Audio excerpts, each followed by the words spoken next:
Okay, that's good. Screen share.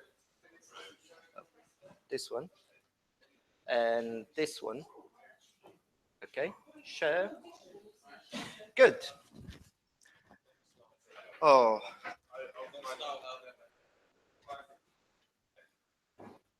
Ready? Let's go. Okay, thank you very much. A lot of people tonight. That's nice. Tonight we will do the Hitchhiker's Guide to Postgres. Any inspiration from Douglas Adams' Hitchhiker's Guide to the Galaxy is absolutely wanted. All the titles are taken straightforward from the book. So they do not explain very much. We will move from Don't Panic, Ravenous, Bugblatter, Traal, Time is Illusion, Lunchtime, Doubly So, Galactic, Gargle, Blaster, mostly harmless. What does it mean? First, Don't Panic. It's scary, but it works. And that's a very good thing. It works very, very well. The section 2, it will be the physical layer, the bad thing, the ugly thing. Then we will move into the way Postgres manages the transaction, the MVCC, the garden, the Galactic Gargle Blaster, the beauty of the clock switch algorithm, the memory, how Postgres manages the memory, the disk, how they re-evict the memory.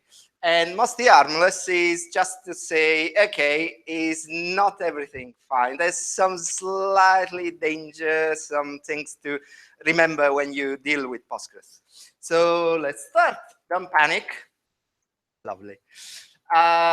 This is a diagram of the Postgres cluster. It's very generic.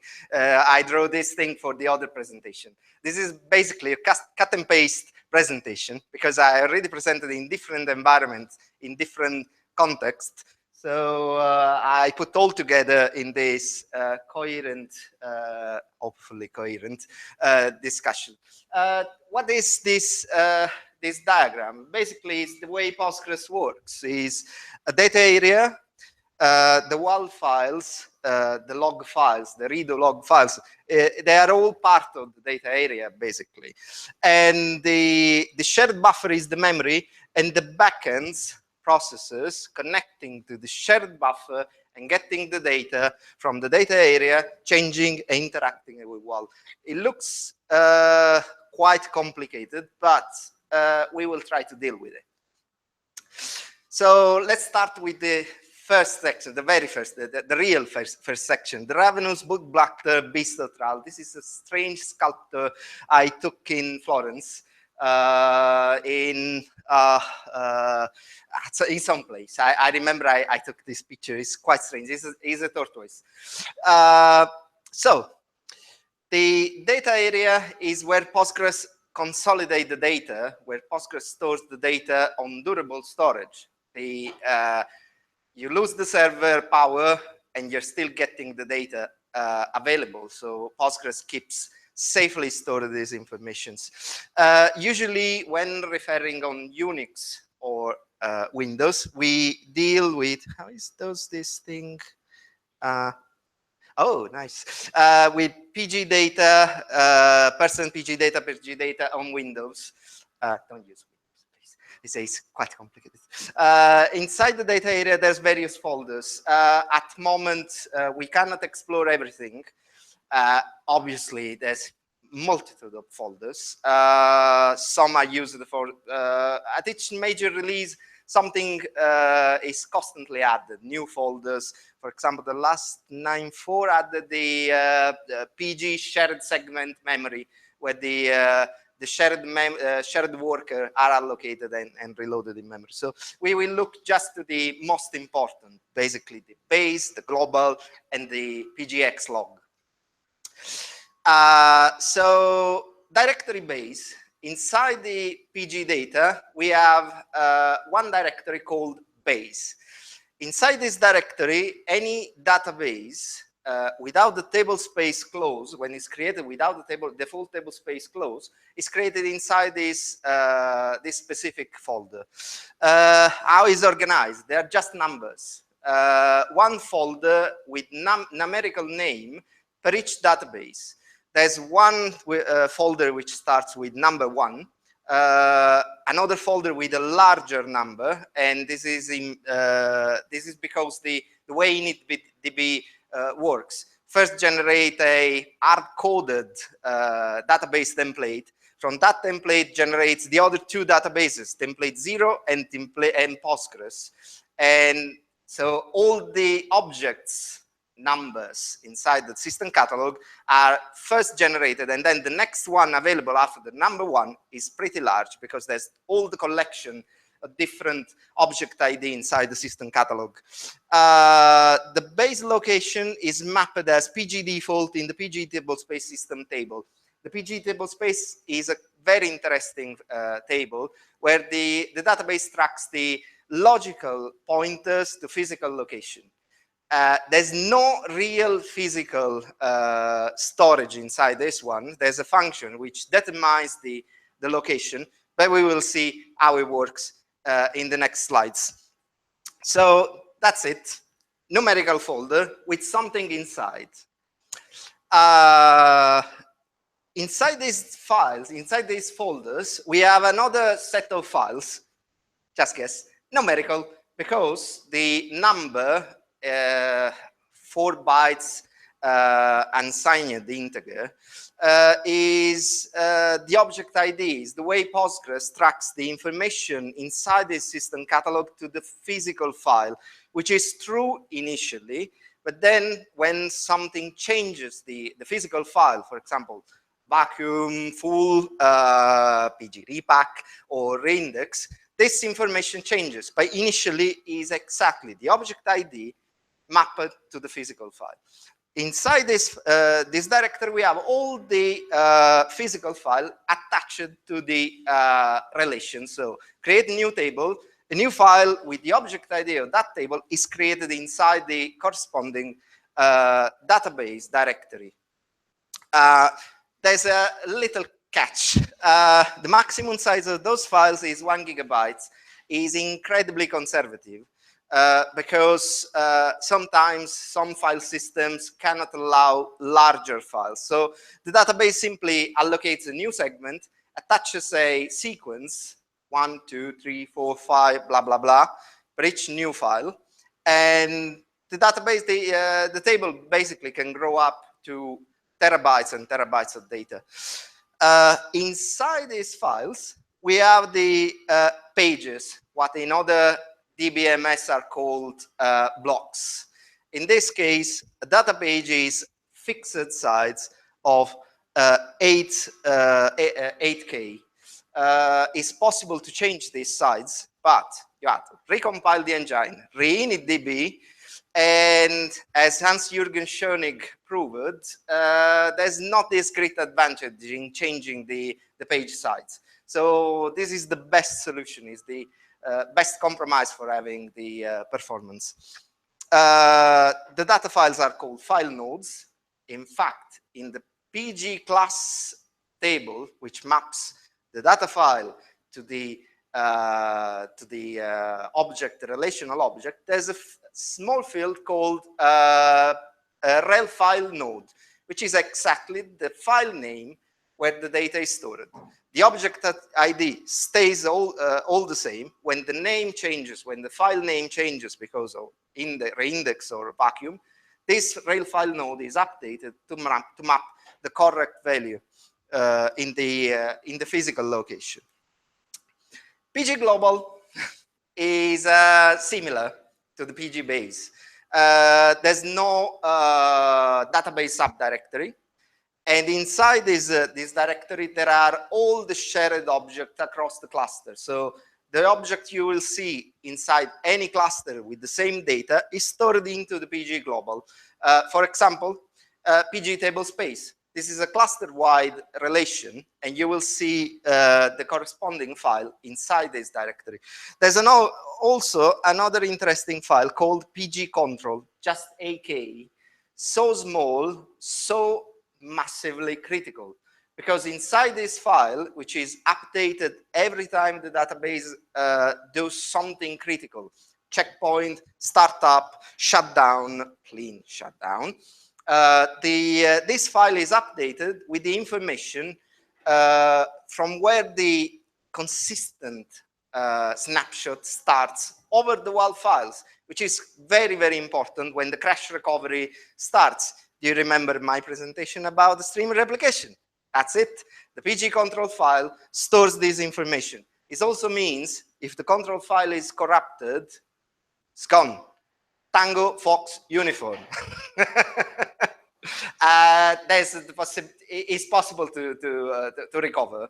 There's the PG resetix log, it regenerates the control file, but the data inside the database, the cluster, is considered at risk, massively corrupted, so it has to be dumped and reloaded into a fresh installation. But it's still possible to recover in case.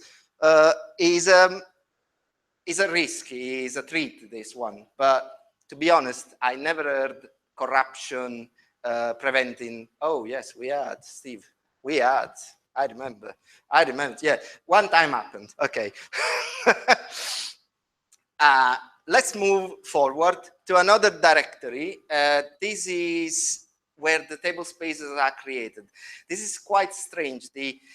Before the 8.0, Postgres didn't have the table spaces. It had just the database physical location. One single database could be allocated on a different physical position, but no flexibility across the relations. From the 8.0, they introduced this elegant approach for having the data across, like Oracle did long time before Postgres. How it works is very simple. Inside this directory, there are symbolic links to the different location, and the database stores the information. Oh, the symbolic links have numbers and numerical names. What surprise. So these numbers are the table space object ID. And any change before the 8.2, these table spaces were stored physically. The physical location were stored inside the PG table space table. After the 9.2, they said, okay, but why we are storing this information? It can be outdated if I change the symbolic link, because the table spaces with the database shutdown can be relocated very, very safely, very quickly, not a problem. So they removed this thing, and there's a function which resolves from the symbolic link the physical location. Very simple. It made me some problems because I had to hack all my check scripts from the 9.1 to the 9.2, but it works and it's very, very nice. So it's very simple. When you create a new table space, it's also possible when you have different table spaces, you can specify the table space at creation moment of the index or the table, or you can change the table space, but these have a cost. The table is exclusively locked, and nobody can access the table until the movement is made. That's not true for PG repack. That's a fantastic thing. You can do online without locking things, but it's complicated. Yes, that's the. I left the last one for the most problematic, the most beautiful, and the most critical directory for last. The PGX log, the WAL files, where the database implements the D in the AC diacronym, the durability. The data, when is changed in memory, is stored inside a WAL segment with a record of the change. So this directory is massively hammered in write, and also losing one of those files in case of the database crash, it means database not recoverable, can be still recovered using the resetix log, but still same story of the PG control file. So how is it important to deal with this directory? Different file system different device if possible. Absolutely no on SSD, because the SSD, it doesn't ensures the data is written at fsync.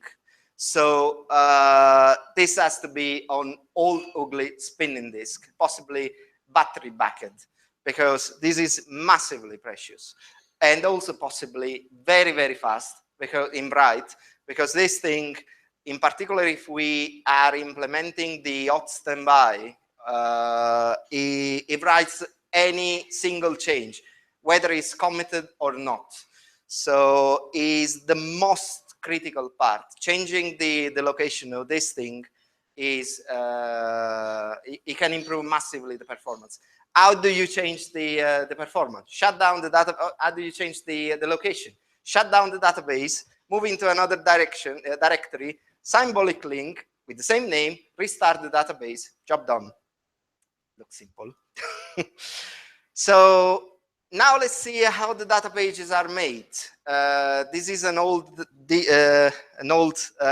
diagram I made a long time ago, back in 2007. Then I restructured it. That's a very good thing. The data pages usually never change, thanks God, because otherwise, if the data page changes in some way, there will be no possibility to make the upgrade in place.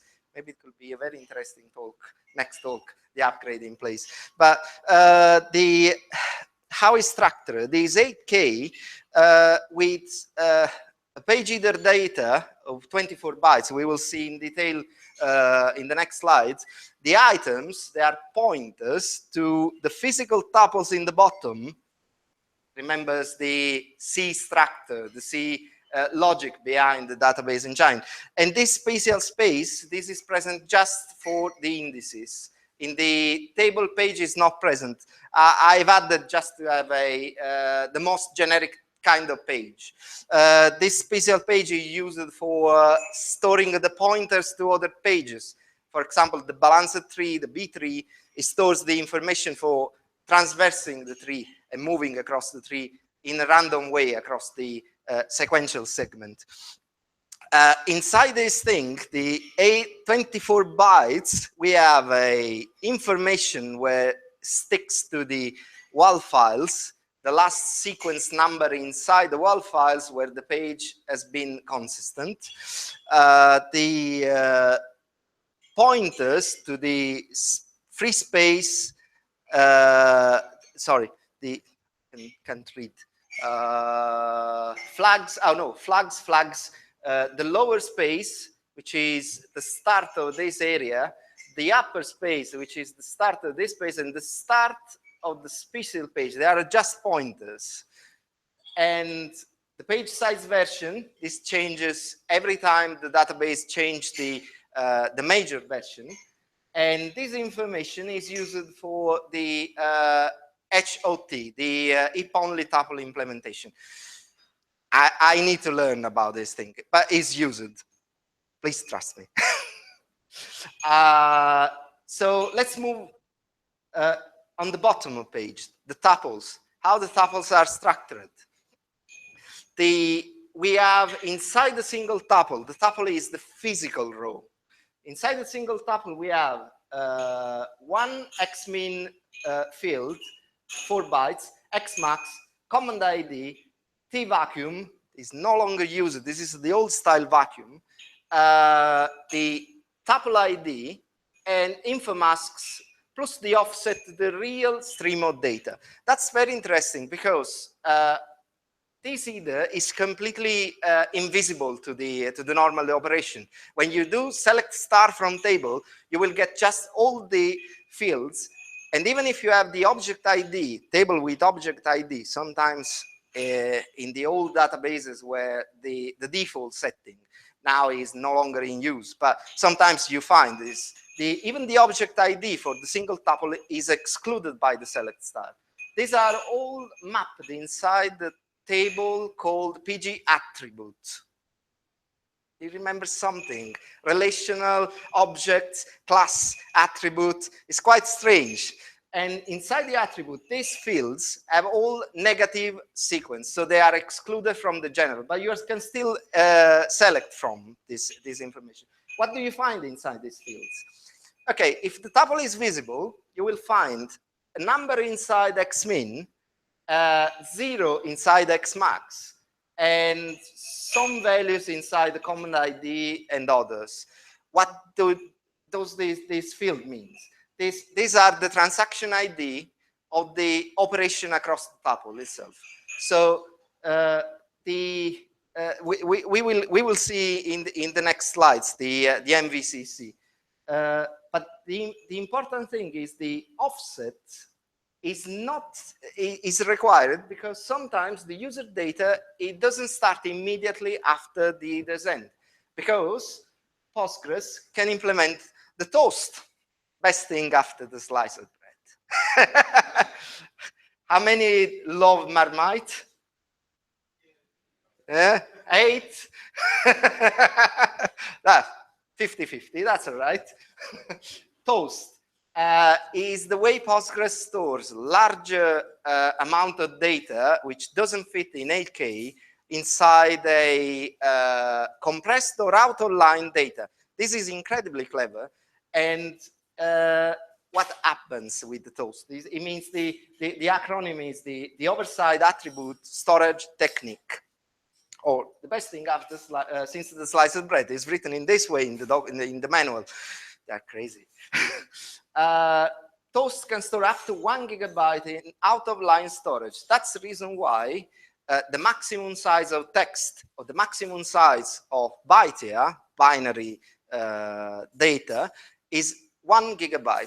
The reason is quite simple, because Toast uses 2 bits inside the word of the offset definition to mark in line, compressed, out of line. So we can have a pointer to an external table.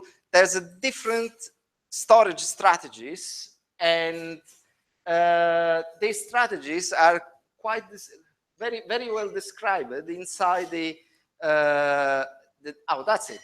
Shamelessly copied from the online manual. Why rewrite something written so well? So Toast basically can store the data inside the tuple itself. And that's true when you have pixel length data. Integer, big integer, something like this, dates. The data is stored in this way and is not toastable. Then we can have extended compression and out-of-line storage. When this happens, if the data is too much big, it's first compressed using the LZ algorithm, and if it's still too much big, it's stored into an external relation, and inside, just after the offset, is stored the pointer to the external relation. External is just use the storage, external storage, but not compression. It's very good for large text that need quick search over the data. External, it makes, yes, the external, it makes this, and main is just compresses and forbids the out-of-line storage. Not really, because if the data cannot fit in the block, it's still used as last resort. But the first thing is tested is the storage, the compression, the data compression. How the toast table is, it looks like. There's a chunk ID, still object ID, sequence for tracking the sequence of the single byte segments, and the data is stored as byte, so it's encrypted, not encrypted, is transformed in binary and stored inside the chunks. All the transformation is made in memory very, very quickly and very, very tricky, as the manual says. That's it. It was not bad. This is it was the longest sections. Now the rest is quite fast, hopefully. Time is an illusion. Lunchtime doubly so. Why? Behold, that's me. It took a couple of weeks ago. There was a very interesting TARDIS console, so fantastic occasion. Naples. The magic of MVCC, how Postgres uses the fields we've seen in the tuple structure to generate snapshots. Because do not forget, we are dealing with an ACID compliant system. So the database moves from one valid step to another without any exception. So it generates snapshot, consistent snapshot across the single transactions generated when the data is read or changed. So I mentioned this xmin and the xmax, right?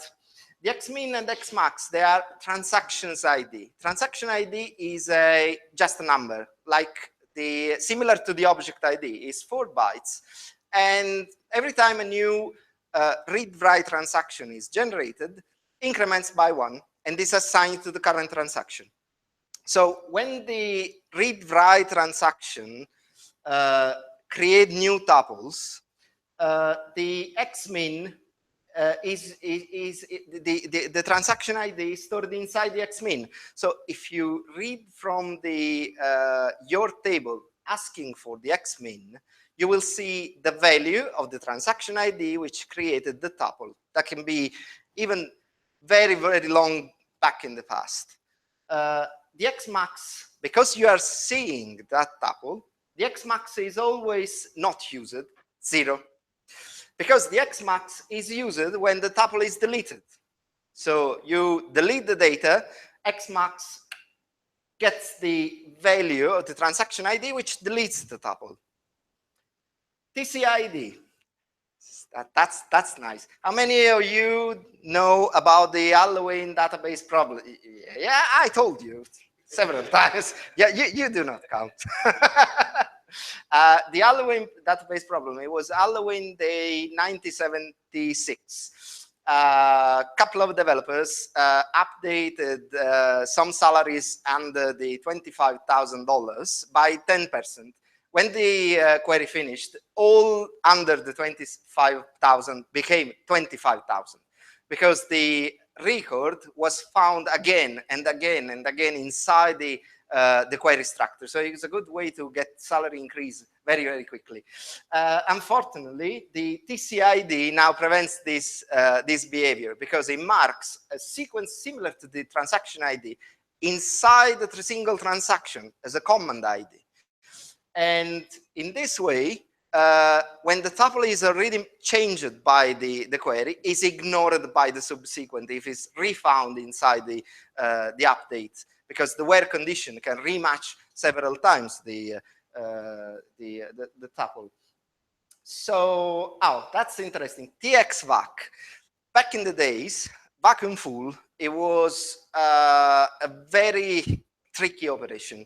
So the XVAC was used for relocating the tuples and then shrink down the files. Now it's much simpler. Generate a new file, a new table, like select star from table, create table, select star from table, regenerate the indices, swap the files inside the system catalog. So at the moment, this XVAC is no longer in use. Probably will be reused for some other release for other information. There are 4 bytes unused, so why not using? So there's something missing. You know, there's something missing in this thing. I talk about the insert, I talk about the deletes. Huh? Where is it? There's no update. There's no update. That's the most obscure thing. Postgres, it never updates data. Postgres inserts a new row, marks the old one deleted, dead, and the new row version is available as soon as the commit happens. Why it works in this way? Because maybe all transactions ID, they cannot see the new tuple in the future, because the logic is one tuple, if the XID is bigger, is in the future, so it's not visible. If it's lesser, is in the past. There's also an interesting trick we will see in mostly harmless. But so what it's quite subtle, this thing. It means Postgres with large tuples and frequent update, it doesn't work very well because the tuple can move across the blocks. And when the blocks tuple changes, if there's any index referring to that tuple, need to be updated, and you get table bloat, index bloat, and general bad performance at database level. So update is fine. Only updates is not fine. If you need to update, for example, using a FIFO queue, maybe a different strategy. I successfully used the arrays for shrinking down the sides of the single tuple for rotating the data, or even better, stick the array and change just the pointer number to the array element without updating the array itself. But try to avoid as much as possible the updates. They do not work very well. Obviously, when the data is marked as dead, vacuum can reclaim the space. But vacuum is, yes, is not expensive, but also is expensive if you deal with a not standby configuration. Yes, there's no update. Now, Galactic Gargle Blaster. You know what it is. This is called Zeppola. Probably is the best, most delicious things in the universe. You can find in Naples. So if you want to try, go in Naples and ask for these delicious things. It's custard over baked things. Delicious. So little history. That was good. I still have 20 minutes. So that's fine. Little history about the way that Postgres works. Back in the days, Postgres 7 point something.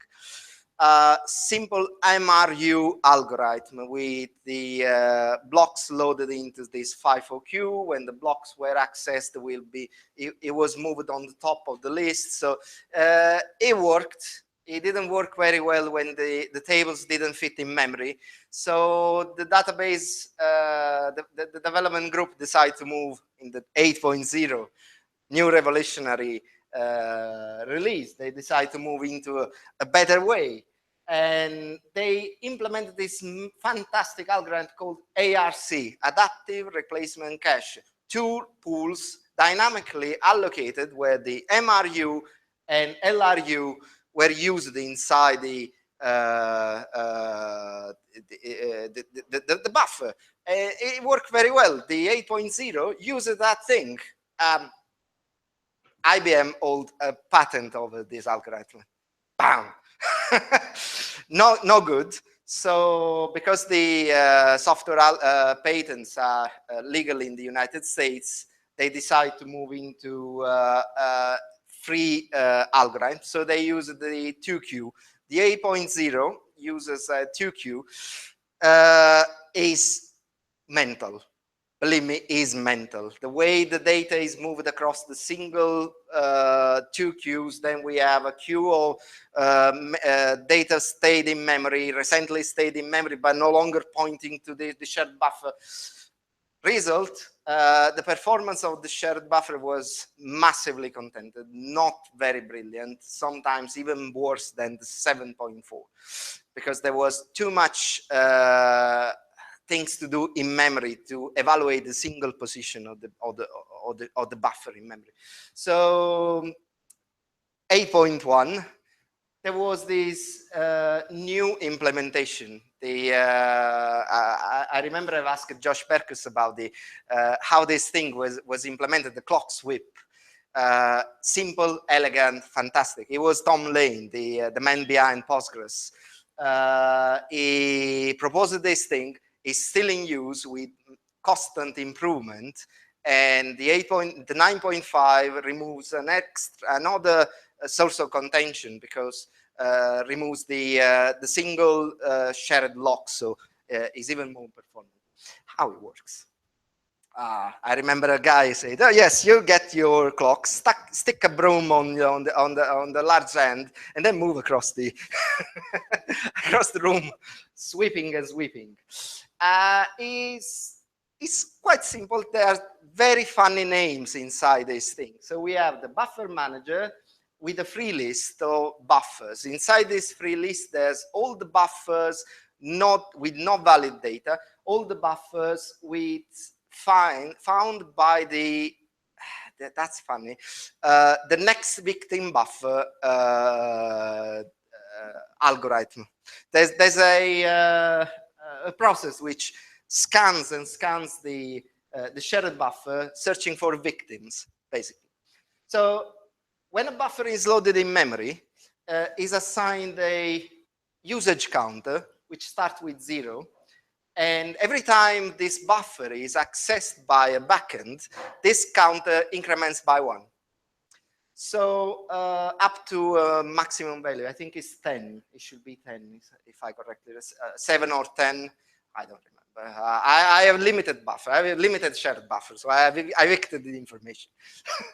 So when the next victim buffer checks a buffer in memory, if the number is 0, evicts the buffer and puts into the free list. Obviously, if the buffer is no longer written on disk, it writes on disk and evicts the buffer from the memory. If the counter is bigger than 0, decrements by 1, and then continue to the next buffer. So that's the reason of clock sweep. There's this thing moving. This is all this thing. Yes, so obtain, blah, blah, blah, blah, blah. Yes, it works in this way. So gets the buffer, decrements. If the buffer is used, meanwhile, the next victim buffer is doing the loop. If this buffer is used by another backend, increments again the value, is no longer in peril of being evicted. But if it is no longer used by any other backend, in quick loops of the next victim buffer is set to 0 and evicted from the memory. So it's a constant fight between the next victim buffers and the backends trying to get the data from disk and reusing, and then this one try to re-get back to the free list. And in this way, the shared buffer adapts the blocks between the most recently used and the most frequently used, because the counter gives the importance of the block inside the memory. This implementation, it worked pretty well. The problem, it was, let's say I launch a massive read from a large table, sequential scan. What does happen? The entire buffer is evicted. Yes, because to load the entire table, I need to load all the buffer in memory. But when the buffer are no longer playing, there's no more space for new buffers, the older are evicted. So the entire memory is wiped out by a single vacuum or a single sequential scan. So in the 8.3, they introduced the ring buffer protection memory. It's very, very simple. When this dangerous things happens, the shared buffer allocates a small ring buffer, which is usually 256 kilobytes, which fits into the processor L2. And the table flows through the L2 of the processor, so fast memory without touching the existing memory. This is a very, very clever way to interact. For different operation like the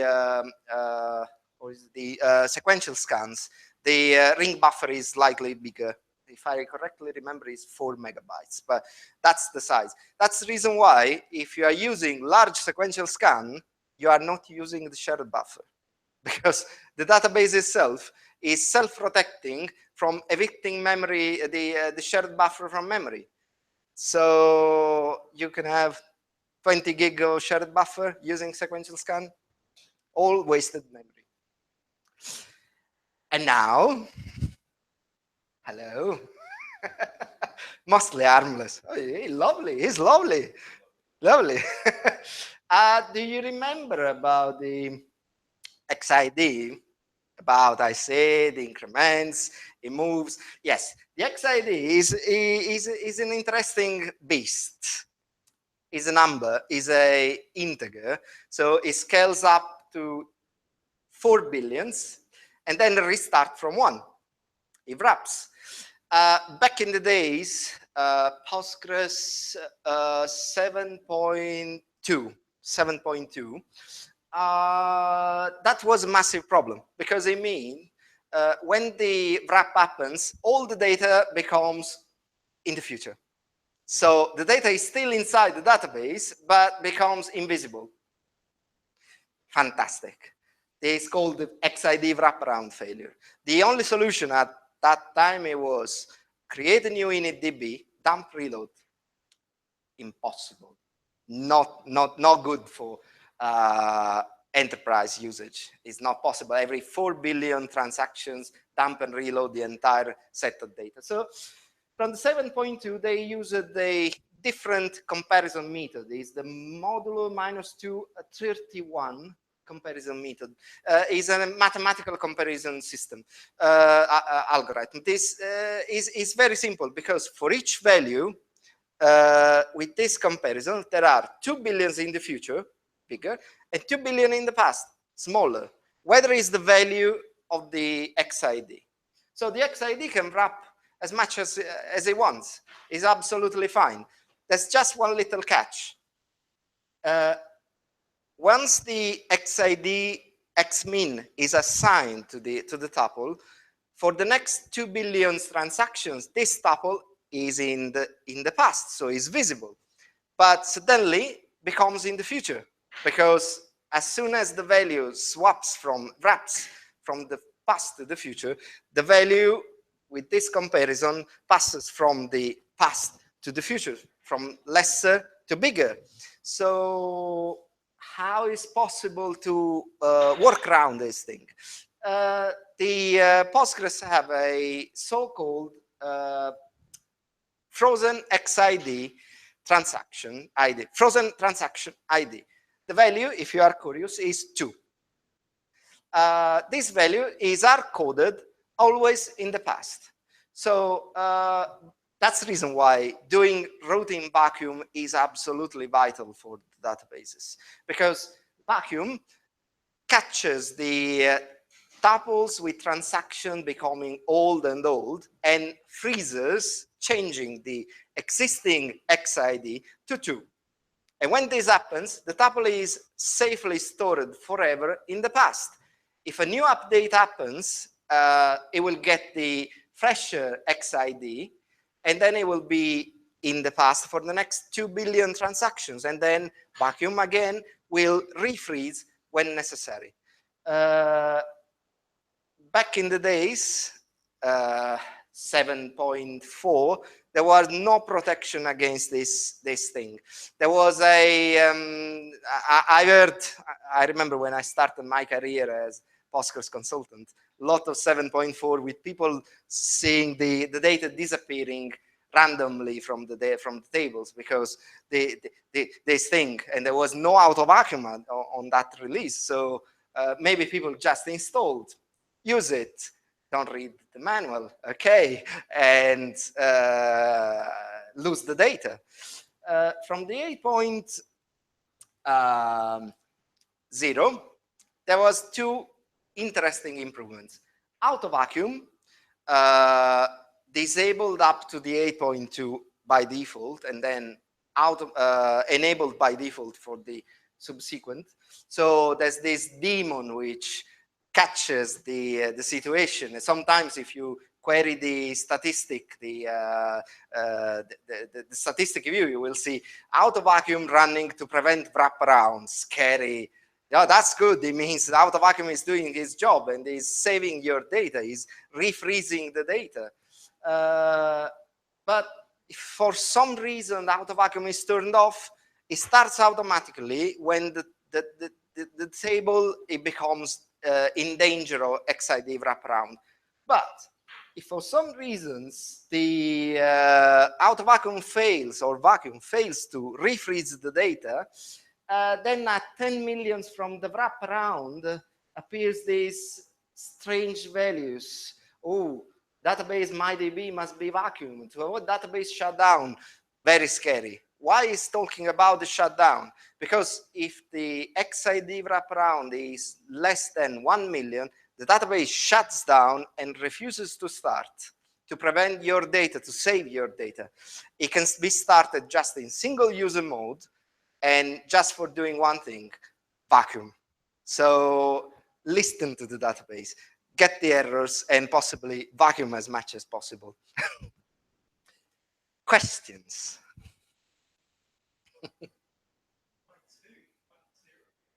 No idea.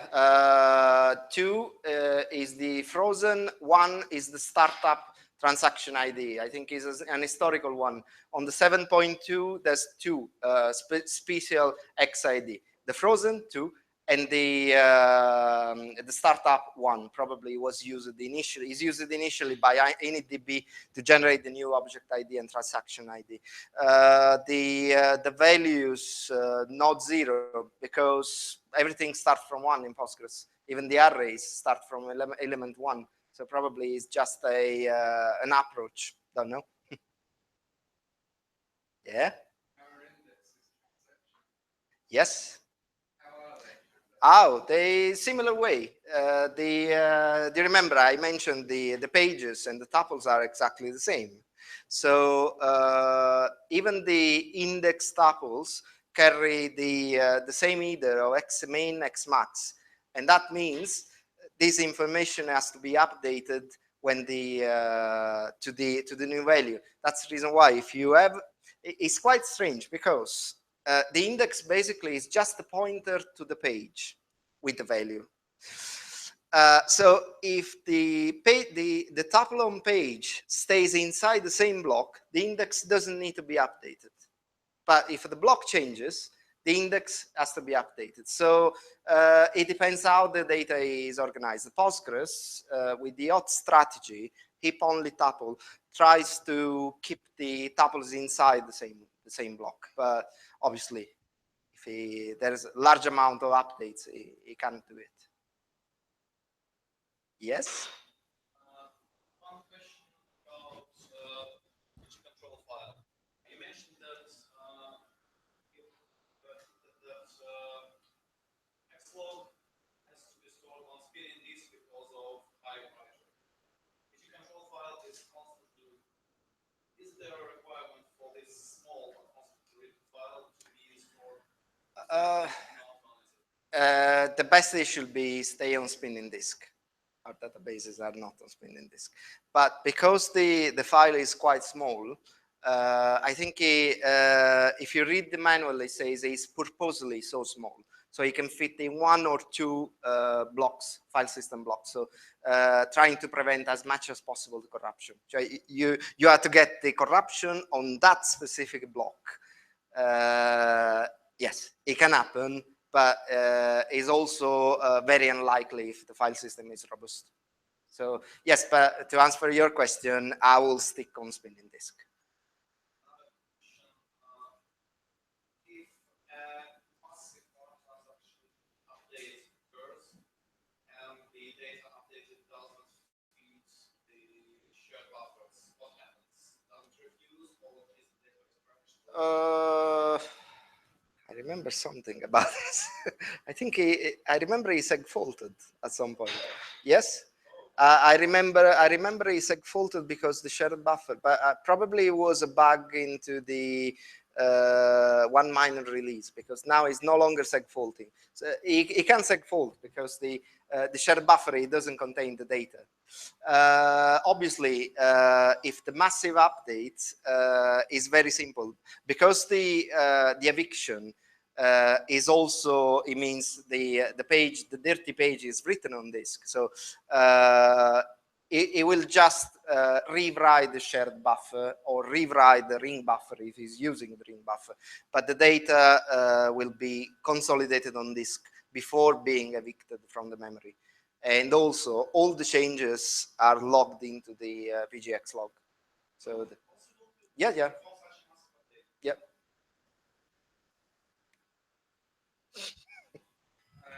Said that the pages are stored inside files at 1 gigabyte size, and the text is also gigabyte size. Yep. If you can increase the size of the file the pages are stored in, do you see a corresponding increase in the amount of data you can store in the text? I have no idea. Probably yes. I think the changing the sides is the same story of the changing the block size. You have to recompile and do your experiment with the custom engine. So, there.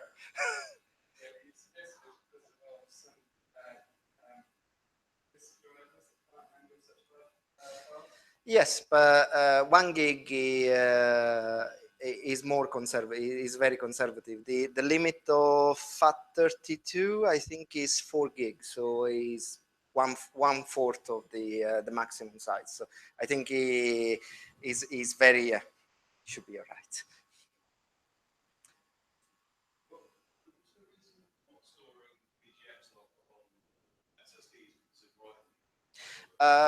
There's an interesting chapter in the manual called reliability. Basically, the problem with the SSD is when the F-sync happens, some SSD drives do not write actually the data on SSD, but they cache the data. Absolutely, that's right. If the SSD is reliable, absolutely okay. But if you are in doubt, use spinning disk. That's it. Thank you very much.